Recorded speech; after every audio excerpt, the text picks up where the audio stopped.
Yes, I do love flipped learning. I actually love it more than I thought I would. But implementing this instructional learning model wasn't easy. Let me tell you about my journey. I first started reading about the flipped classroom a year ago. As I learned more, I realized that it aligned well with my professional goals. One, to integrate more tech in my practice and as a tool for my 21st century students. Look on the cover of the book by Bergman and Sams, The Flipped Gurus. ISTE endorses this model, so it must support achievement of the technology standards. Two, I wanted to differentiate more effectively. Again, look on the cover. Reach every student in every class every day. Wow. And then third, I wanted my students to be active, not passive learners, and be more engaged with the content. Check it out. Gateway to student engagement. Sounded right for me. I did read Bergman and Sam's book and tons of other interviews, blog posts, and articles about Flipped. Flipped became more and more appealing. I liked most everything I read, but this quote really spoke to me. We believe flipping allows teachers to leverage technology to increase interaction with students. Essentially, all I do as a teacher is about the students. It seemed like flipped classroom was a great fit for me. So I took the plunge and decided to flip my classroom this school year. I told myself that if it belly flopped, I could always go back to the old method. So, how did I do it? Let's talk about tools. I learned to use a lot of technology for making and borrowing video lectures, tools for assessment with immediate feedback, and even classroom management tools. Along the way, I also found tools to enhance student learning and pump up their engagement with the content. These tools are just the tip of the iceberg, but a few of my favorites so far. PresentMe, YouTube, Explain Everything, and Haiku Deck, which are the two main tools that I used to create this presentation. And I could talk for hours about all the ways Google has transformed my class. G-Class folders, which serve as a binder for me to always keep tabs on what my students are doing, and a portfolio for them.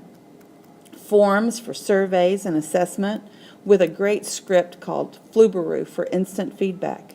Docs for collaborative work, Google Presentation and its cool research tool, so much more. My students utilize a huge variety of tech tools too. Moodle, where I post all of my resources, learning goals, assignments, and assessments. It's the go-to place for my students. Lingro and Professor Word to help with vocabulary and reading comprehension. Digo, which is an awesome annotation tool for individual or collaborative reading. Instagrok, great for research. My students have used a lot of presentation software too, like PowerPoint, Prezi, and Google Presentation. But they've also created infographics like this one, animations using Powtoon, instructional videos, and recently even Minecraft to create a digital story of their journey as a water molecule through the water cycle. As with any class, especially middle school students, you want to start out strong. I wanted to make sure that my students were prepared to follow this new process. I didn't want the flipped model to be an obstacle or one more thing that they had to do. I wanted Flip to benefit them in their learning journey.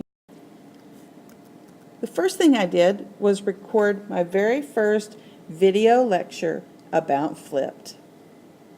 This is a screenshot of my first Present Me video.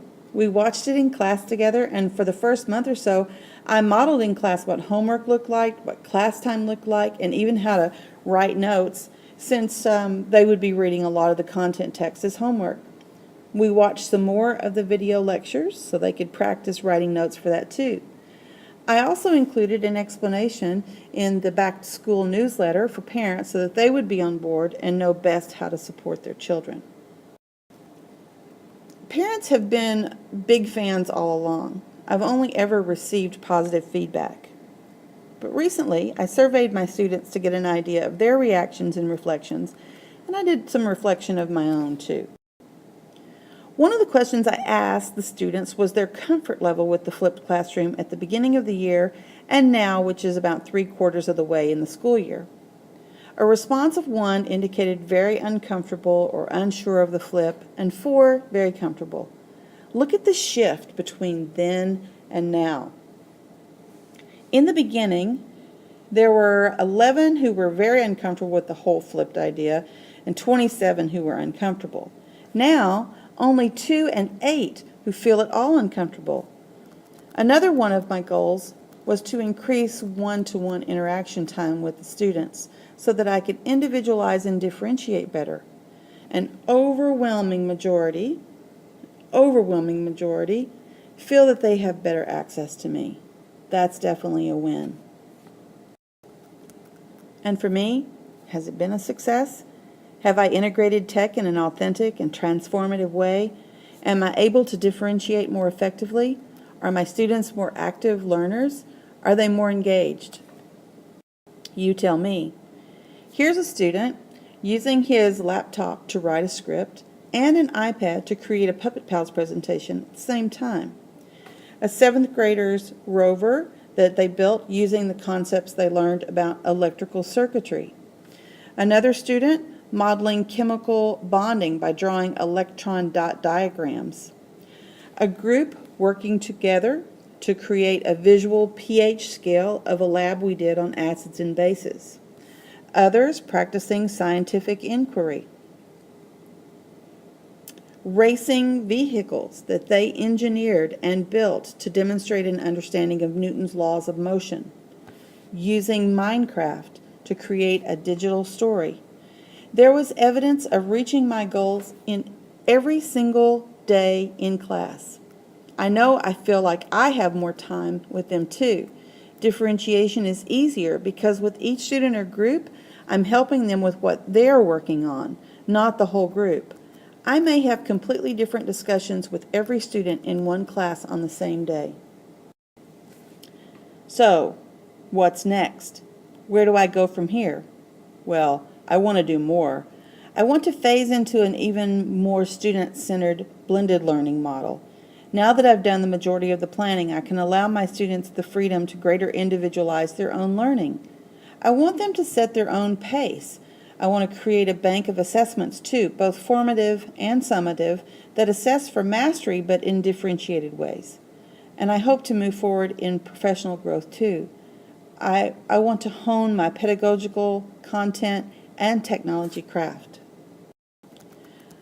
I plan on being a contributor to a hopefully growing professional learning network, no more just being a consumer. I've already presented a professional development workshop in February of this year at the Vietnam Tech Conference 14. I'll present at Teachers Teaching Teachers at my school in May, and I'm booked to present 2 workshops at different educational cooperatives in the States this summer. As part of my professional growth, I will be attending the FlipCon 14 conference online this summer, and I can hardly wait to find out what's in store for me. I learned a lot of stuff this year, but what had the biggest transformative effect on me is realizing that I'm not too old or out of date to learn. I have accomplished some amazing things this year. If someone had shown me this presentation back in the spring last year and told me that I was the creator, I would have laughed myself silly in utter disbelief. I've come a long way. How do I see flipped now from this new perspective? Has it redefined and transformed my classroom? Well, it certainly redefined me as a teacher. I feel stronger and more confident. This experience has rejuvenated my teaching practice, and I see exciting work and learning from my students every day. I'd say it's been quite the transformation. So, even though this is the end of this presentation and the end of COETAIL, it is a beginning in every other way. So I'm off. Wish me luck.